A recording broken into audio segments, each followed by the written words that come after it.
Le public chinois qui découvre pour la toute première fois la Guerre des Étoiles sur grand écran 38 ans après la sortie du film, vous trouvez ça hallucinant? Ça tombe bien, nous aussi.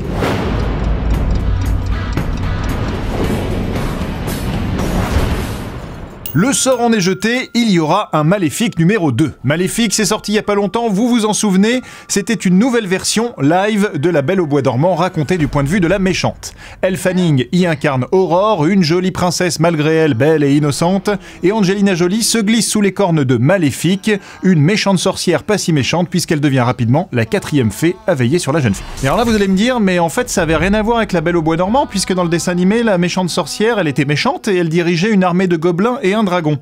J'ai envie de vous dire c'est pas faux, et d'un autre côté j'ai aussi envie de vous dire que redécouvrir une histoire d'une autre façon c'est toujours intéressant, même si ça fait hurler les puristes. Moi personnellement j'avais plutôt aimé Maléfique, et puis surtout le film a définitivement trouvé son public au box-office, près de 800 millions de dollars de recettes dans le monde, comme quoi les bons comptes font les bons comptes. Avec autant de millions de dollars au box-office, il était donc assez logique que Mickey et ses comptables lancent Maléfique numéro 2, comme ils l'ont fait pour la suite d'Alice au Pays des Merveilles qui, je vous le rappelle, sort le 1er juin 2016, et tout ceci s'inscrit bien évidemment dans la liveisation des classiques du studio Grandes Oreilles. Il y a eu Alice au Pays des Merveilles, Maléfique, Cendrillon, Maléfique 2, Alice 2, et il y aura bien sûr Dumbo, Le Livre de la Jungle, La Belle et la Bête, Mulan, et j'en passe. Avec pourquoi pas à terme, soyons fous, un crossover ultime entre toutes les princesses Disney, ça pourrait s'appeler La Belle au Bois dormant et La Bête des Neiges versus Maléfique et les 7 nains 2. Origins, et ça pourrait ressembler à ça. Another princess in my shadow come to covet my crown. You clowns wanna throw down with the best in a gown. I'm the legendary story of rags to riches. Rhyme sharper than a needle and I'm giving out stitches. Like a wilting rose, you can't step to my flows. These girls are tripping, did they cut off their toes? I deserve all the praise for the foot fetish craze. I got itty bitty kicks but legs for days. Let's look at your mentality. Freud loves your abnormality. The Stockholm Syndrome story, beauty and the bestiality. Of course you're bitter, I'm the #1 star. Pumpkin carriage, perfect marriage, no one cares who you are. What's my name? Belle. What's it mean? Beauty. I'm the perfect combination of brains and booty. While I'm gaining knowledge, you're losing your pumps. Like Mrs. Possum serving shots and dishing out lumps. Cindy's dreaming she's important. Well, somebody should wake her. This gold-digging trophy wife's the royal baby maker. Fear the nerdy, wordy princess, cause I'm throwing more shade than the willow tree growing on your dead mother's grave. Your tale is old as time, sets us back 50 years. Do your chores, clean the floors till a man just appears. You're shallow and obsessed with looks and how you're dressed. You wanna live like Gaston? Please be our guest. Oh, I'm the one who's shallow cause your prince was really hairy. The beast was in the friend zone till he gave you his library. Your boys have no merit, you're jealous, declare it. Like I've always said, if the shoe fits, wear it. I'm the American dream, with a fairy tale wedding. You got teapots for friends, and I think your man's shedding. Some things are meant to be, like love at first sight.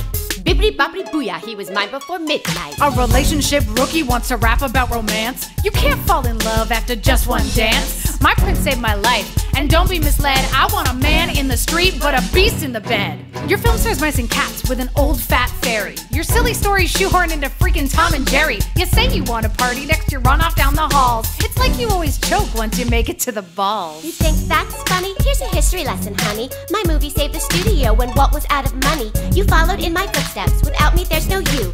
Disney built an empire on these tiny glass shoes. If you're so adored, where's your Academy Award? I'm the smart female heroine that can't be ignored. The moral of our quarrel and why I've got you beat, it's what's inside that matters, not the size of your feet.